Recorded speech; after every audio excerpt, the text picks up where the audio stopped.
What will happen is की यांची जी power आहे ना, जी त्यांनी आत्ताशी गोळा केली होती ना, ती पण कुठेतरी जायला लागते आणि त्यांना एक बिचारेपणाचं फिलिंग यायला लागतं की आता तर मी काही करू शकत नाही. म्हणजे मी पण एक डाऊटने विचारतो ना की आता ही एक्झाम तुमची झाली आणि आता असं झालं, मग आता परत तुमच्याच्याने होईल का?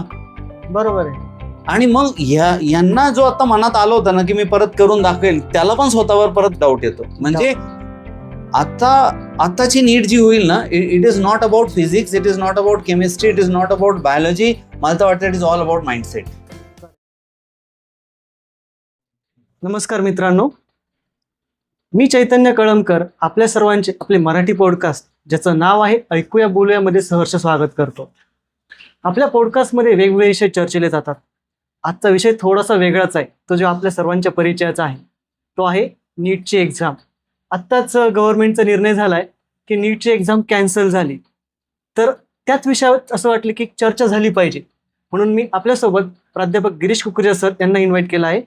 नमस्कार सर. नमस्ते. तुमचं आमच्या या मराठी पॉडकास्टमध्ये स्वागत आहे. सरांचा मी थोडक्यात परिचय करून देतो. 2013 पासून नीटची जी एक्झाम होती तेव्हापासून सर नीटचे कोच आहेत आणि या विषयामध्ये त्यांचा खूप दांडगा असा अनुभव राहिलेला आहे. तर याच संदर्भात आपण त्यांच्यासोबत चर्चा करूयात. सर, ही जी नीटची एक्झाम कॅन्सल झाली, तर आता ह्याच्यामध्ये का झाली का नाही झाली हा विषय गौण राहिला, पण झाल्यावरती मुलांच्या मानसिकतेचा जो काही परिणाम होतोय त्याच्याबद्दल तुम्ही काय सांग? म्हणजे म्हणूनच मला असं वाटतं की आपला हा पॉडकास्ट थोडासा वेगळा आहे.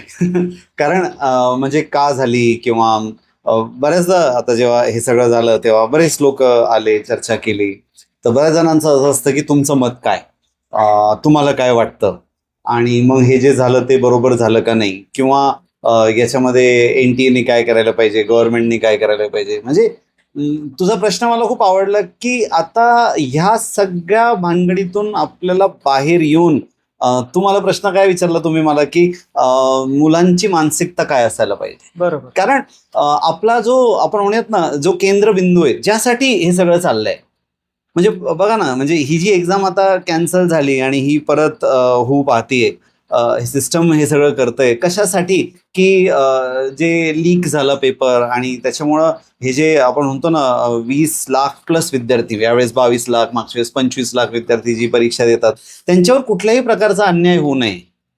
तर म्हणून म्हणजे सिस्टममध्ये काय चुकलं, काय असायला पाहिजे, काय नसायला पाहिजे आणि काय झालं, ह्या सगळ्या प्रश्नांना तू एका याच्यात बाजूला तुम्ही गेलं आणि तुम्ही म्हटले की आता विद्यार्थ्यांची मानसिकता काय असली पाहिजे. म्हणजे मला खरं ते आवडलं की म्हणजे what should be my role as a student when I am a NEET aspirant, when I am giving an exam which is of the national level, and probably ना तुम्हाला माहित असेल की NTA त्यांची प्रोव्हिजनल आन्सर की पण जाहीर केली. बऱ्याच जणांनी कॅल्क्युलेशन पण केलं, बरेच जणांना 710 आले, 715 आले, 720 आले, काही जणांना 680 आले, 670 आले. लोकांनी कट ऑफ प्रेडिक्ट केले, म्हणजे की 600, 610, 11 महाराष्ट्र राज्यामध्ये त्यांना गव्हर्नमेंट MBBS भेटेल. लोकांनी सगळे स्वप्न रंगवले, लगेच त्यांना एक व्हाईट कोट दिसला, एक दवाखाना दिसला, आणि अचानक एका दुपारी सगळं असं जळून खाक झाल्यासारखं झालं. बरोबर आहे. म्हणजे एकदम ती मानसिकता, मी म्हणतो ना की म्हणजे मी समजू शकतो, म्हणजे मी जेव्हा म्हणतोय ना की मुलांनी आपली मानसिकता सांभाळावी, I am really with them. I have, आपण म्हणूयात ना, empathy with them. I understand it's not easy. म्हणजे मी जेव्हा ॲज अ विद्यार्थी एवढी मेहनत घेतलेली आहे, मी माझा दिवस रात्र एक केलेला आहे आणि मी खूप अभ्यास केलाय आणि मला म्हणजे माझं स्वप्न असं पूर्ण झालंय. आपण नाही का असं एकदम स्वप्नात असतो आणि अचानक कोणीतरी उठवलं, अरे म्हणजे कटल्यासारखं एकदम सगळं, म्हणजे आपण म्हणत ना असं, तो आपण ते नाही का, आपण ते पत्त्यांचं असं घर बनवतो नाही का, ते ताशचे पत्ते, आणि आय डोंट नो त्याला काय म्हणतो आपण, तर त्या ताशच्या पत्त्यांनी अशी इमारत बनवली आणि मी फक्त अशी रूफ ठेवणार आणि सगळं केलं. म्हणजे अशी काहीतरी फिलिंग प्रत्येक विद्यार्थ्याच्या मनामध्ये आहे. बरोबर. आणि अशा केसमध्ये आता विद्यार्थ्यांची मानसिकता काय असावी याचं मला एकच उत्तर सध्या जे जाणवत आहे ना की हे जे सगळे पत्ते पडलेत ना ते तिथंच आहेत. आणि ती जी इमारत आहे ना ती मीच बनवली होती आणि मी पण इथंच आहे. मग तुझ्या लक्षात येते काहीच गेलेलं नाहीये तिथून, म्हणजे असं वादळ नाही येते, किंवा तुझ्या लक्षात येते का असं पाण्याने ते वाहून नाही गेलेलं, सगळं तिथंच आहे. आता फक्त मला एक गोष्ट जी जागेवर ठेवायची आहे ती म्हणजे माझी मानसिकता. तू बघ ना, म्हणजे इफ मी अभ्यास केलेला आहे, मी फिजिक्सचा अभ्यास केलाय 2 वर्ष, मी केमिस्ट्रीचा अभ्यास केलाय 2 वर्ष, मी बायोलॉजीचा अभ्यास केलाय 2 वर्ष, ज्यांनी गॅप गेला असेल त्यांनी 3 वर्ष, ज्यांनी 2 गॅप घेतले असतील त्यांनी 4 वर्ष, what ever it may B. But एक कमालीची गोष्ट जी ह्या सगळ्यांमध्ये आपण मे बी विसरून जातो, जे तुम्ही म्हटलं ना की मानसिकता काय ठेवावी, तर मानसिकता ती स्टेबिलिटीची ठेवावी की ज्यांनी त्या परीक्षेमध्ये 680 ह्यावेळेस पाडले होते, ज्यांनी ह्या परीक्षेमध्ये 700 पाडले होते, ज्यांनी ह्या परीक्षेत 570 पाडले होते, व्हॉट एव्हर काय मार्क पाडले होते, तो तिथंच आहे, तो ज्ञान तिथंच आहे, तो कुठं गेला नाही ना. बरोबर आहे. You are getting my point. Correct. म्हणजे समजा माझ्याकडे खूप पैसा होता, समजा माझ्याकडे खूप सोनं होतं आणि ते कोणीतरी चोरी करून गेलं आणि मी आता राजाचा रंक झालो, मे बी मी असं म्हणेल की that would be more difficult, ते थोडंसं अवघड होईल सगळं मिळवणं परत. बरोबर. पण आता काय झालंय की पेपर गेलाय फक्त एक, आणि आता परत पेपर होणार आहे, सिलेबस तोच, मी तोच, फक्त आता जिंकणार कोर, ज्याची मानसिकता स्टेबल राहील. करेक्ट. मग मानसिकता काय असावी, म्हणजे याला सरळ उत्तर आहे की सगळ्यांना माहिती आहे, म्हणजे सगळेजण ज्यांनी आपण म्हणतो ना पुरी शिद्दतचे ही नीट दिली, त्या सगळ्यांना माहिती आहे की ही नीट त्यांनी जेव्हा फायनल दिली त्याच्या आधी खूप साऱ्या त्यांनी सराव परीक्षा दिल्या, वेगवेगळ्या त्यांच्या कोचिंग सेंटर्समध्ये दिल्या असतील, काहींनी घरी बसून दिल्या असतील, काहींनी वेगवेगळ्या पद्धतीने त्याचा सराव केला असेल, काहींनी मागचे PYQ सोडवलेच असतील. बरोबर. तर हे सगळं त्यांनी केलं. म्हणजे परवा मी एक रील पाहत होतो, म्हणजे कधी कधी ती रील कॉमेडी मधून मोटिवेशन कशी होऊ शकते, म्हणजे नाही का. तर एक जण त्या दुसऱ्या माणसाला विचारतं की अरे ती 3 मेला तुझी पेपर झाला ना फायनल, तुझं त्याचं निकालाचं काय, तर तो म्हटला नाही वो तो मॉक टेस्ट था. मग हे एक मजेचा भाग झाला. आणि मी जर खरंच त्याला तसंच पाहिलं तर, म्हणजे आपण असं जर विचार केला तर आपल्याला नाही का 10वीमध्ये प्रिलिम्स कशा व्हायच्या. करेक्ट आहे ना, एक्झॅक्टली.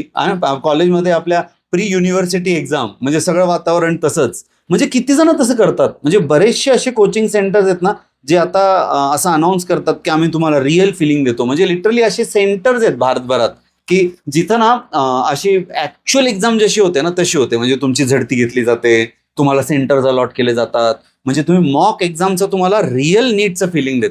बरोबर. म्हणजे मी तर असं म्हणेल की ही नॅशनल लेवलला झालेली मॉक एक्झाम म्हणू शकतो आपण, म्हणजे नाही का. आणि आता तर आपल्याला परत फी पण नाही भरायची.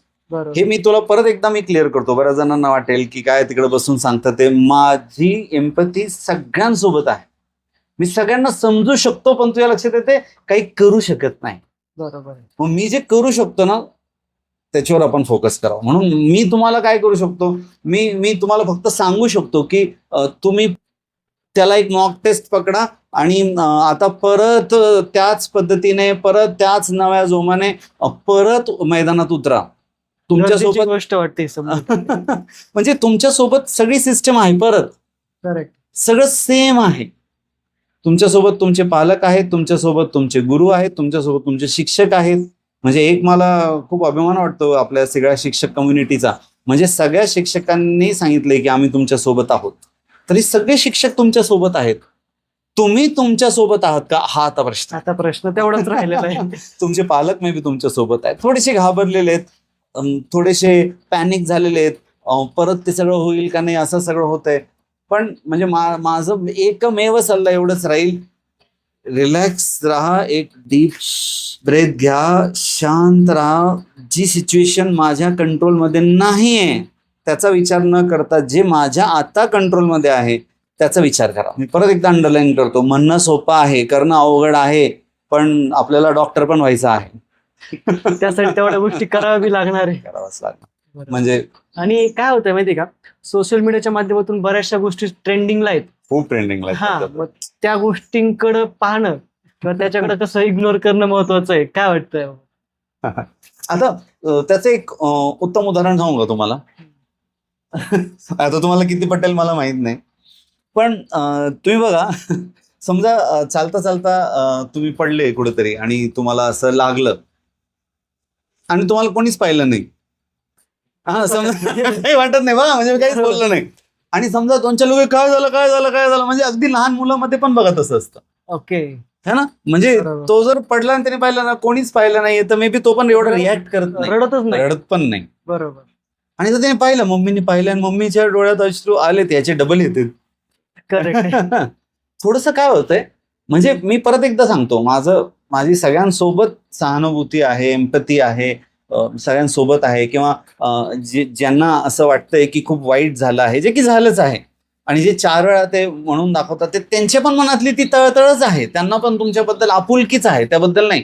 पण होतं कसं माहितीये का, की समजा something bad has happened in someone's life, है ना, समजा एक एक्स पर्सन आहे, याच्या लाईफमध्ये आता काहीतरी अडचण आली आहे आणि त्याला ऑलरेडी खूप वाईट वाटतंय, जे की नीटच्या मुलांमध्ये झालंय. बरोबर. मग तो कसं तरी स्वतःला सावरतोय की नाही ठीक आहे, इट्स ओके, मी परत करेल. पण तेवढ्यात कोणीतरी येऊन म्हणतं तुझ्यासोबत अन्याय झालाय. मग आता काय होतं, राग येतो.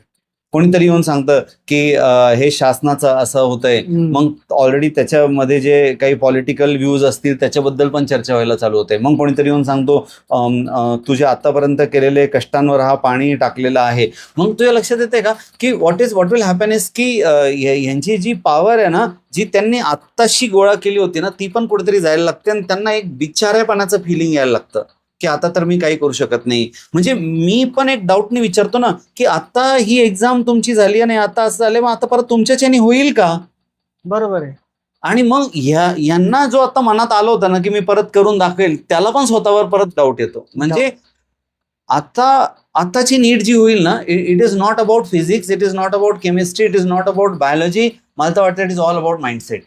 करेक्ट. ही NEET will be only about mindset. How your mindset will be, how stable you will be, how broadly do I understand the things, that will decide. जर मी हे खूप सगळं पाहत राहिलो ना की माझ्यासोबत किती अन्याय झालाय आणि 22 लाख विद्यार्थी, आणि समजा मी एक पालक आहे, पालकांनी किती कष्ट घेतले, पालकांनी किती, मग पालकांना पण अजून वाईट वाटेल, म्हणजे मग त्या शिक्षकांना खूप वाईट वाटेल आणि त्या विद्यार्थ्याला पण खूप वाईट वाटेल. जेवढं मी ऐकेल माझ्याबद्दल वाईट की माझ्यासोबत वाईट होतंय, म्हणजे जे एवढे लोक मोठे झाले आयुष्यामध्ये, आपण म्हणतो त्यांच्यासोबत पण खूप साऱ्या गोष्टी वाईट झाल्यात, पण त्यांनी कधी त्या वाईट गोष्टी आपण म्हणूयात ना सांगून खचून नाही गेले, दाखवले नाहीत. म्हणजे श्रीरामांना जेव्हा वनवास झाला तेव्हा सगळ्या लोकांना वाईट वाटलं होतं. राम तिकडे गेले तेव्हा न्यूज चॅनलवाले होते का रामांना वनवास झाला, रामांना वनवास झाला, रामांना वनवास झाला, ते लक्षात होते का?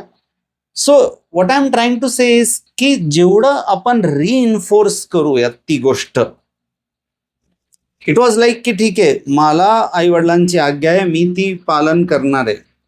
आता हे असं झालंय, ही सिच्युएशन आता माझ्या कंट्रोलमध्ये नाहीये, आता मला रिनीट द्यायची आहे. तर मी तर असं सजेस्ट करेल की घरच्यातल्या कोणीतरी एकाने तो पेज किंवा काय असेल तो फॉलो करावा, ते पण अपडेटसाठी. पण त्याच्यावर होणारी चर्चा की ज्याच्याबद्दल मी काही विशेष काही करू शकत नाही, this will only drain my energy. बरोबर. तर मी ती एनर्जी सांभाळून ठेवावी आणि ती मी अभ्यासाला वापरावी असं मला वाटतं, म्हणजे पर्सनली. म्हणून या माणसाला आपण त्या जागेवर ठेवलं कसं सुंदर दिसतो तो. तर आपण याला आपल्या जागेवर ठेवूयात की जे होणार आहे ना ते अख्ख्या भारताच्या मुलांचं होणार आहे. बरोबर. मी एकटा नाहीये त्याच्यामध्ये. सगळेच everything is going to be again at the same level, हे कुठेतरी माझ्या लक्षात आलं पाहिजे. म्हणजे एक मी फक्त इथं ऍड करतो की फॉर एक्झाम्पल मी पेपर दिला आणि मला यावेळेस खूप इझी गेला, आता मी परत जेव्हा पेपर देईल तर मला तेवढा इझी जाणार नाही, थोडा डिफिकल्ट गेला समजा. मग मला हे लक्षात घ्यायचंय की इथं पास नापासचा प्रश्न नाहीच आहे ना. It is not about whether I am going to score 40% or not, it is whether I am going to be in the merit or not. If the paper is very hard, जो की समजा आपण म्हणतो की 24चा वगैरे paper असा खूप hard होता वगैरे वगैरे वॉट एव्हर, तर 25चा हार्ड होता, 24चा तर लीक झालता परत एकदा. तर if the paper is very tough, cut offs will be less. Correct. If the paper is very easy, cut offs will be high. म्हणजे आता पेपर लोक म्हणत होते खूप इझी होता, तर कट ऑफ्स हाय जातील. पुढच्या वेळेस जर समजा, ही पण एक चर्चा, मी तुम्हाला म्हटलं चर्चा मेनी पीपल, म्हणजे आज सकाळपासून ऑलमोस्ट माझ्याकडे 15 ते 20 लोक आले असतील, बोलले असतील, चर्चा केली असेल, सर तुम्हाला काय वाटतं पुढचा पेपर आता खूप अवघड असेल ना. म्हणजे हू डिसाइडेड दिस? आणि माझं काय म्हणणं आहे, जर ते अवघड असेल तर इट विल नॉट बी अवघड for you and me, it will be अवघड for all the people of India. असं नाही ना की यांच्यासाठी इझी असेल आणि मलाच अवघड जाणार आहे ते. हे जर मला कळालं ना, whatever it may be it will be for to everyone. अशी सिम्पल इक्वेशन जर मी लक्षात ठेवली, म्हणजे जास्त डिस्कशन मध्ये न पडलो, तर that will be more helpful असं मला वाटतं. तर म्हणून त्याच्यापासून थोडं लांब राहिलं. लोकांची प्रतिक्रिया, तुम्हाला काय वाटतं, तुम्हाला काय वाटतं, तुम्हाला काय वाटतं, तुम्हाला काय वाटतं, ह्या सगळ्यांना वाटून म्हणजे काही होणार म्हणजे असं मला म्हणायचं. म्हणजे ठीक आहे ना, आपण तो संदेश पाठवू, हे झालं ते चुकीचं झालं, याच्यावर सुधारणा झाली पाहिजे, यंत्रणा त्याच्यावर काम करेल, शासन प्रशासन त्याच्यावर काम करेल. पण मी काय करणार आहे, मी विद्यार्थी किंवा मी विद्यार्थ्याचा पालक, म्हणजे एक विद्यार्थी आणि विद्यार्थ्याचा पालक आणि शिक्षक, हे तिन्ही जे घटक आहेत ना, जे याच्यामध्ये सगळ्यात जास्त सफर होतात ते, बरोबर यांनी आपली मानसिकता जागेवर ठेवायची. बरोबर. तर त्यातला सब क्वेश्चन असं म्हणू शकतो की तुम्ही जो आता स्टेटमेंट दिले की विद्यार्थ्यांनी की ज्यांनी गॅप घेऊन पण स्टडी केलेला आहे, जे 11-12 मध्ये पण पूर्ण स्टडी करतात आहे, मग त्यांची आता पुढचं पाऊल काय असलं पाहिजे? म्हणजे तेच परत see you have to understand की जरी मी समजा गॅप घेतलेला आहे, सपोज लेट अस अज्युम की मी 2 वर्ष गॅप घेऊन म्हणण्यापेक्षा 2दा रिपीट केले, किंवा हा माझा नीटचा 3रा अटेम्प्ट होता, आता माझी मानसिकता कशी राहील. तर माझं एक लक्षात घ्यायचंय, माझं वर्ष वायाला जात नाहीये. It's not happening one more time in another year, it is happening in the same year. मी म्हणतो ना परत एकदा, बऱ्याच जणांना नाही पटणार, बऱ्याच जणांना म्हणते तिकडे बसून सांगतात ते, त्यांना काय म्हणजे नाही का, असं वाटतं ना एक्झाम आम्हाला द्यायची आहे. तर मी तेच सांगतो, एक्झाम आपल्याला द्यायची आहे ना, तर आता ह्यावेळेस एक्झाम तुमच्या मानसिकतेचीच आहे. मी तर ह्याच मतात झालोय डायरेक्ट. बरोबर. टोटल जेवढी सगळी चर्चा चालली आहे ना, जो स्वतःला स्टेबल ठेवेल, काम ठेवेल. मी समजा रिपीट केलेलं आहे 1 वेळा 2 वेळा, हा माझा 2रा नीटचा अटेम्प्ट आहे, हा माझा 3रा नीटचा अटेम्प्ट आहे, तर मी ह्याला 4थं न मानता, मी जसं म्हटलं ना, मी माइंडसेट काय ठेवलं पाहिजे की ती मॉक टेस्ट होती, माझी नीट झालीच नाहीये. See everything is here, everything is here. हे जेव्हा मला कळेल ना, it will be very easy. जोपर्यंत आपण स्वतःला काय सांगतो, मी काय सांगतो याला महत्व नाही, सगळेजण काय म्हणतात याला महत्व नाही. पण मग माझं कसं झालंय ना, मी सगळ्यांवर माझं मत डिपेंड ठेवतो. आता काय होते सध्या, हे पण म्हणतात त्रास होणार, हे पण म्हणतात त्रास होणार, हे पण म्हणतात त्रास होणार, हे पण म्हणतात त्रास होणार. मला ऍक्च्युली एवढा होत नव्हता, पण सगळ्यांनी म्हटल्यामुळे मला असं वाटतं हा मग होणारच. लक्षात येते का? म्हणजे तुम्हाला काहीतरी लागलंय आणि खूप जण आलेत आणि मग लागले, मग आपल्याला ते पेन जास्त नव्हतं ना. आपल्याला पहिले जुळलो काय नाही एवढं, काय नाही मग काय नाही, म्हणजे जास्त चर्चा झाली, जास्त पेन होते असं. हा. तर म्हणून whether it is one who gave it for the first time NEET, or whether who gave it for the second time or the third time, सगळ्यांची मेंटॅलिटी मला असं वाटतं should be of stability, calmness and focus and utilize the time which we have. म्हणजे बरेच जण करतात ना, त्याचं एनकॅशमेंट करतात बरेच जण ऍक्च्युली, पण ठीक आहे, तो बिझनेसचा पार्ट झाला प्रत्येकाचा. पण म्हणजे मी असं म्हणेल की आपण ॲज अ विद्यार्थी आणि पालक, म्हणजे मी काय एनकॅश केलं पाहिजे, तर हा आलेला वेळ, मला मिळालेला बोनस वेळ आहे, असं जर मी त्याला बघितलं ना, तर मला वाटतं ते खूप इझी जाईल असं मला वाटतं. ह्या चर्चेतून एक गोष्ट वाटते का, डॉक्टरांना ज्यावेळेस ऑपरेशन करताना स्टेबल राहणं जास्त गरजेचं आहे, त्या नाही का? मला हे खूप आवडलं तुमचं की आपण आता डॉक्टर हू पाहतोय, तर पेशंट आल्यासमोर तो किती पॅनिक करतो, त्याचे रिलेटिव्ह किती पॅनिक करतात, तेव्हा डॉक्टरांची काय मेंटॅलिटी असते आणि कशी ती मेंटॅलिटी त्यांना स्टेबल ठेवावी लागते. म्हणजे मी म्हणेल की ह्याची पण मॉक टेस्ट आता झाली की how whatever can anything can happen. See we are not dealing with machines, बरोबर, we are dealing with humans. Even while treatment, suppose मी खूप चांगला आंतरराष्ट्रीय दर्जाचा डॉक्टर आहे आणि मी काहीतरी ट्रीटमेंट केली आहे, मे बी त्याची बॉडी जशी मागचे 10 लोक रिस्पॉन्ड करत होते तशी ही रिस्पॉन्ड करत नाही, ही वेगळी रिस्पॉन्ड करते. आणि मी जर आता ते पॅनिक झालो ऍज अ डॉक्टर की असं कसं होतंय, असं नाही व्हायला पाहिजे, असं माझ्या म्हणण्यानुसार सगळं चालणार नाहीये. बरोबर. ह्याची कुठेतरी मला असं वाटतं पायाभरणी करून टाकली नीटनी, असं म्हणायला काही हरकत नाही. म्हणजे तुम्हाला म्हटलं ना, जेवढं आपण त्याला लाईट वे मध्ये घेऊ तेवढं ते लाईट होईल, जेवढं आपण त्याला जड वे मध्ये घेऊ ना तेवढं जड होईल. बरोबर. म्हणून मला असं वाटतं पालकांनी पण मुलांवर अपेक्षेचं ओझं न टाकणे. एक याचं असं पण झालंय की ज्याला 500 पडलेत ना, पीपल आर लाईक आता तू अभ्यास कर, आता तुला 600 पडू शकतात. आता त्याच्यावर पॉझिटिव्ह पण आहे, पण त्याचा आता प्रेशर दिला ना परत. म्हणजे ह्याला असा प्रेशर देण्यात येतोय म्हणजे पालक वर्गाकडून, शिक्षक वर्गाकडून, त्याला स्वतःकडून पण, की आता तुला हा एक चान्स आहे, बोनस आहे. आणि ज्याला 650 70 पडलेत, 80 पडलेत, 690 पडलेत, त्याला असं प्रेशर आहे की तो मेंटेन ठेवायचंय. ही जी परिस्थिती आहे ना, मला असं वाटतं पालक शिक्षक ह्या दोघांनी आता पहिले स्वतः स्टेबल राहायचंय. कुठेतरी लक्षात घे, माझ्या पण मनात भीती आहे. समजा मी पालक आहे आणि माझा पाल्य आहे, त्यांनी नीट दिलेली आणि त्याला समजा 680 पडलेले आहेत, मीच घाबरलेलो आहे, याला पडतील का परत. समोरच्याला सांगणं है ना, don't worry when I am messed up inside, मी खूप वरीड आहे आणि मी तुला सांगतो काळजी करू नको. आणि मी दिसतोय सगळ्यांना फोन करतोय, रील बघतोय, युट्यूब बघतोय, हे करतोय ते करतोय, आणि तुला सांगतोय की तू टेन्शन नको घेऊ, आणि तुला दिसतंय मलाच खूप टेन्शन आहे, तर तू किती टेन्शन मध्ये येशील. ऍज अ म्हणजे सपोज तू माझा पाल्य आहे तर. म्हणून माझं असं रिक्वेस्ट आहे की सगळे टीचर्स त्यांनी पहिले काम व्हायचे, सगळे पालक त्यांनी पण काम व्हायचे. विद्यार्थीची फेजच ती आहे अडॉलसन्सची, त्यांची इमोशन्स हायवर आहेत, ते ऑलरेडी या वयात खूप मोडी आहेत, ते ऑलरेडी या वयात त्यांना राग लवकर येतो, ते ऑलरेडी या वयात डिप्रेशन त्यांना खूप येतं. मी ऍज अ पालक अँड ऍज अ शिक्षक मी पहिले स्टेबल राहिलं पाहिजे. हे जे इमोशन्सचा खेळ त्या विद्यार्थ्याच्या मनात चाललाय ना, त्याला स्टेबिलिटी दिली पाहिजे. फक्त त्याच्या खांद्यावर हात ठेवला पाहिजे, कुछ नाही बेटा, कुछ नाही बेटा, कुछ नाही बेटा. बरोबर. बेटा म्हणजे मी जेंडर न्यूट्रल वापरतोय, बेटा बेटी वॉट एव्हर इट.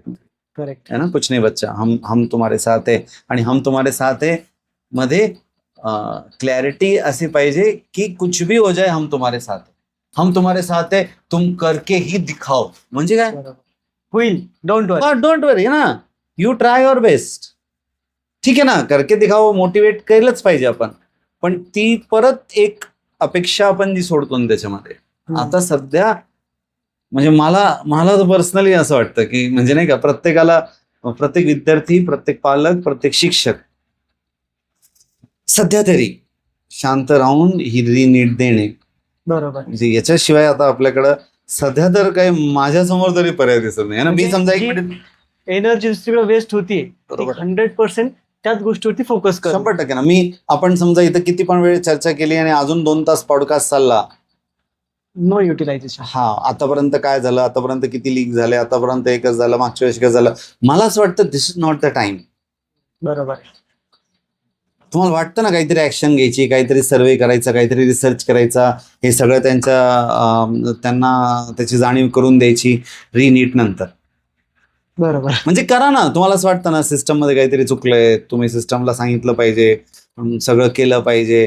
माझं काय म्हणणं आहे, सगळं करा है ना. ते कसं झालं की एखादा समजा आजारी पडलाय, एखाद्याला काहीतरी आपण म्हणतो ना विषबाधा झाली काहीतरी बाहेर खाऊन, आणि तो आता ऍडमिट आहे, त्याला सलाईन लावली आहे, त्याला सिव्हिअर डिहायड्रेशन झालंय, आणि डॉक्टर म्हणतात ते खूप सिरियस आहे, आणि तो 4 दिवस झाले बाहेरचाच खातोय, आणि तुम्ही त्याला भेटायला गेलेत आणि त्याला भाषण देताय की तुला म्हटलं होतं आणि तू खाऊ नको, आणि तुला कळतच नाही, आणि तुला अक्कलच नाही, आणि तुला मी सांगितलं होतं. आजकालची मुलं तर ऐकतच नाही, बाहेरच्या लोकांना कळत नाही, ते हॉटेलवाल्यांना कळत नाही, ते अमक्यांना कळत नाही, ते ज्यांनी बनवली त्यांना कळत नाही, प्रशासनाचं लक्ष नाही, खाद्यपदार्थामध्ये किती भेसळ चालली आहे. ती जागा आहे का ती बोलायची, ती वेळ आहे का ती बोलायची. बरं मग गप्प बसायचं का. तुला लक्षात येते का, टाइम इज नॉट राईट हे सगळं डिस्कस करायला.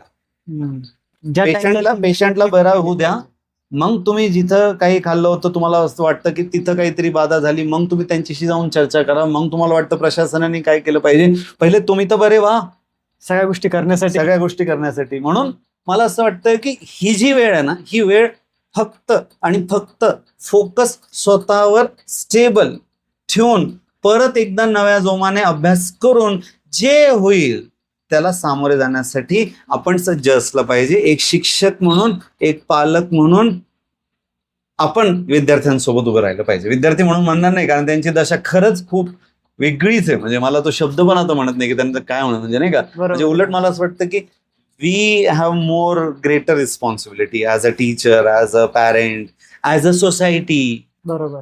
है ना. म्हणजे मला असं वाटतं की आपली जास्त मोठी जबाबदारी की ह्या सगळ्यांची मानसिकता आपल्याला सांभाळायची आहे. त्यासाठी आपली शांत ठेवायची आहे. बरोबर. आपण म्हणतो ना, ते भाजलेल्या याच्यात आपल्या पोळ्या नाही भाजायच्या. आता ते नाही, नॉट राईट टाइम. गरम झालेल्या तर आपण म्हणतो ना, आपल्या पोळ्या सगळेजण भाजून चालले, तसं नाही करायचं आपल्याला. तर मुलं आहेत, भवितव्य आहेत, आपलं पुढची पिढीचे डॉक्टर आहेत. तर त्यांनी ही स्वतःची पहिली परीक्षा मॉक टेस्ट होती असं समजून ही मानसिकता स्टेबल राहणं स्टेबल खूप राहून गरजेचं म्हणजे आहे. ते करणे असं मला तरी वाटतं. नक्की सर. म्हणजे आज जी चर्चा आपण जी केली ती सर्वात महत्वाचं की नीट कॅन्सल झाली हा मुख्य मुद्दाच नव्हता डिस्कशनचा, की त्याच्या पुढं काय काय? आणि ही माझ्यासोबतचे आमचे जे काही पॅरेंट्स लोक आहेत, जे काही स्टुडंट्स आहेत, ही चर्चा त्या सर्वांसाठी खूप उपयोगी ठरणार आहे. आणि जर तुम्हाला ह्या डिस्कशनमधून जर खरंच खूप काही चांगल्या गोष्टी समजल्या असतील तर आपल्या फ्रेंड्सला, आपल्या रिलेटिव्हजला ह्या गोष्टी नक्की शेअर करा. आणि जे आपल्या ऐकूया बोलूया मराठी पॉडकास्टमध्ये आम्ही मांडतो ते सोसायटीच्या नक्कीच फायद्याचं ठरेल याची आम्ही नक्की काळजी घेत असतो. त्यांना काही त्यांचं मत मांडायचंय, जर ते आपल्याला असतं तर कमेंटमध्ये ते म्हणू कमेंटमध्ये शकतात, नक्की मांडू शकता. आपल्याला जोडू शकतात. आपण नक्कीच त्यांना रिप्लाय करूया. डेफिनेटली. कमेंटमध्ये त्यांना असं वाटलं की पर्सनल त्यांना काही अजून माहिती पाहिजे, काउन्सिलिंग पाहिजे, त्यांनी आपल्याला कमेंटमध्ये त्यांचा कॉन्टॅक्ट नंबर दिला तर आपण त्यांना डायरेक्ट कॉन्टॅक्ट पण करू शकतो. डेफिनेटली.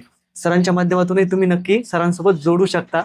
जसं आपलं ऐकूया बोलूया मराठी पॉडकास्ट आहे तसं सरही आपल्या ह्या पॉडकास्टमध्ये खूप चांगले प्रत्येक वेळेस गेस्ट लेक्चर देतात. ह्याचा फायदा आपल्या पॅरेंट्सला नक्कीच होईल.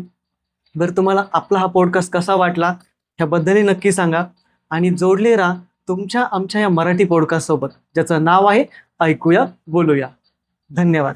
धन्यवाद. आणि पुढच्या रिनीटसाठी शुभेच्छा द्या. Definitely. शुभेच्छा. थँक्यू.